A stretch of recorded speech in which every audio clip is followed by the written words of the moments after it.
Dream Weaving in the Eye of the Storm by Katherine Nathe.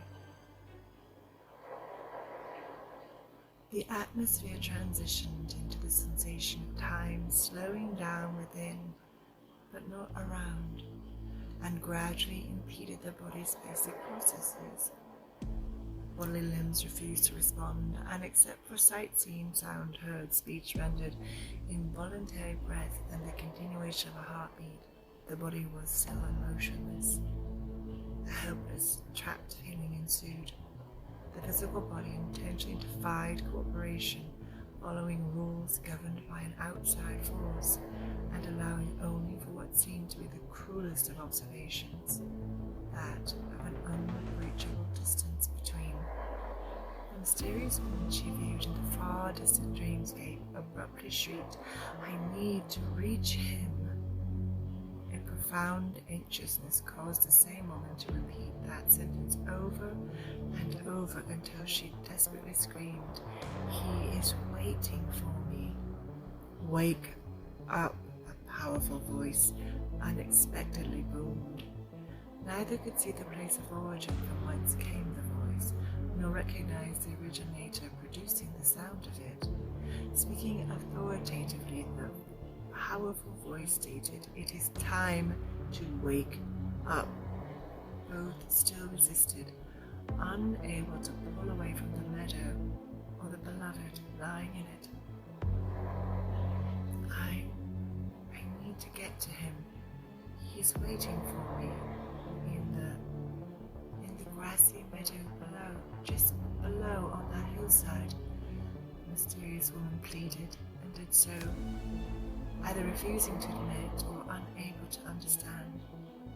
She had been rendered powerless to reach any proximity to him ever again. The sound of the last words the mysterious woman spoke escaped like the pop of a mason jar when the seal breaks. The selfsame sound of that pop began lathering panic within. She turned her eyes away from the mysterious woman and hastily shot her eyes in the direction of her beloved, still reposing on the herb and floral strewn prairie.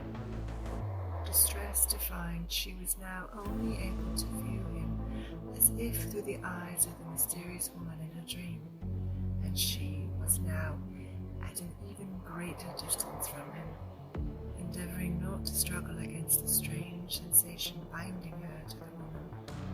Instead, she allowed her eyes to fall onto the sight of a lone oak, solidly banked and reposed to the left side of the man she loved.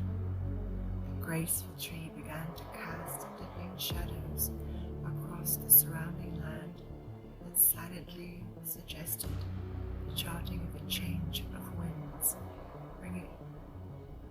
bringing a hypnotic lulling to her mind, while resplendent flickers of sunlight tiptoed and danced upon the leaves, surrendering under the pure, bright sun, lolling lazily in the wide, stretching sky, allayed momentarily by the scenic beauty.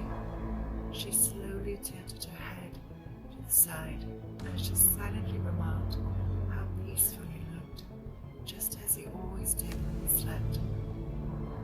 Without warning, an inexplicable internal spark lit and spread like dry wildfire, quickly threatening by means of an ever-increasing imminence and perception of a suffocating sensation that produced a mounting panic to exigently inhale for breath.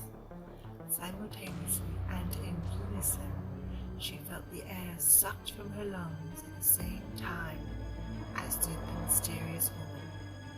Suddenly, she woke with a loud gasp as her eyes abruptly